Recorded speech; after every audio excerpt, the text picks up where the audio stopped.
همان خدایی که از زیر بحر ولکن میبرارد چگونه بالای بحر ولکن لخچه علاب سرخ میرود، تمام بحر و آکیانها روز قیامت پیش از برپا شدن قیامت مبدل به آتش میشود. و اذا البحار سجرت، و یاد آر هنگامی را که این آبها و بحرها و آکیانها آتش داده میشود بتوانند گریزند. لا کلا لا وزر الى ربک یومئذ المستقر. آن روز دیگر جای گریز نیست. يقول الإنسان أين المفر كلا لا وزر. نه جای گریز نیست. نه ثروتمندها، نه پادشاهها، نه ملا و ایشانها، نه متکبران نمیتوانند از قبضه قدرت خدا گریزند. نمیتوانند. لا وزر. يقول الإنسان أين المفر. يقول الانسان الكافر. انسان کافر آن روز دهشت میگفتد جای گریز کجاست، در کجا پنهان شویم.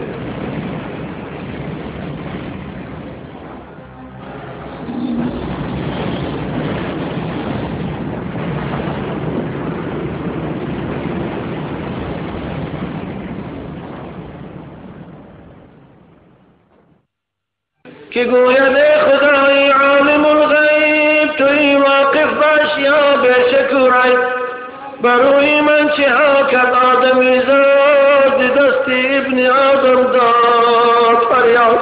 خدایا تو میدانی که در مالی من اینها خونریزی کردن، اینها زنا کردن، فاحشه خانه کشادن، طرب خانه کشادن،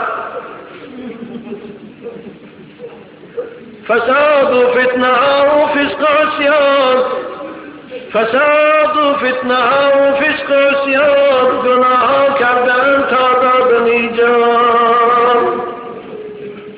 گران بارم من از عصیان ایشان. خدایا دیگر من باری وزنین اینها رو برداشت نمیتونم. آن روز ببین عزیزان من از باری جسدی ما وزنینی میکند. گرانبارم من از عصیان ایشان شد از مدفونشان خاکم پریشان. ندارم طاقت عصیان آن با این بار زمن این عاصیان را زود بردار. من طاقت این باری بینی این گناهگاران را برداشتن ندارم. اکنون زودتر اینها را از درون من بیرون کن.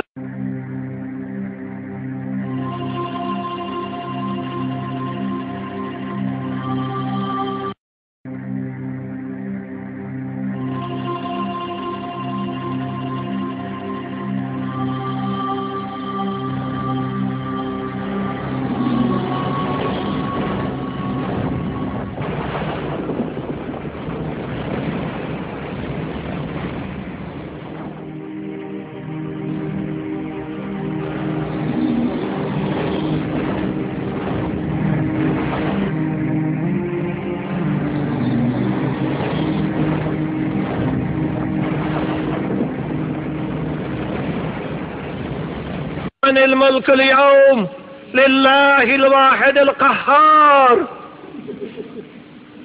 امروز پادشاهی حقیقی کیست؟ امروز فرمان روا کیست؟ امروز حکومت در دست کیست؟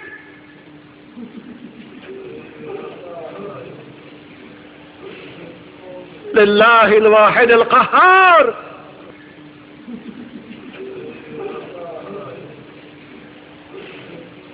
لله الواحد القهار. امروز حاکم، امروز حکومت دار، امروز فرمان بردار، امروز حاکم سودیه فقط الله است. خدای یکتای غالب و توانا که همه موجودات نابود کرد فقط اوست. لله الواحد القهار.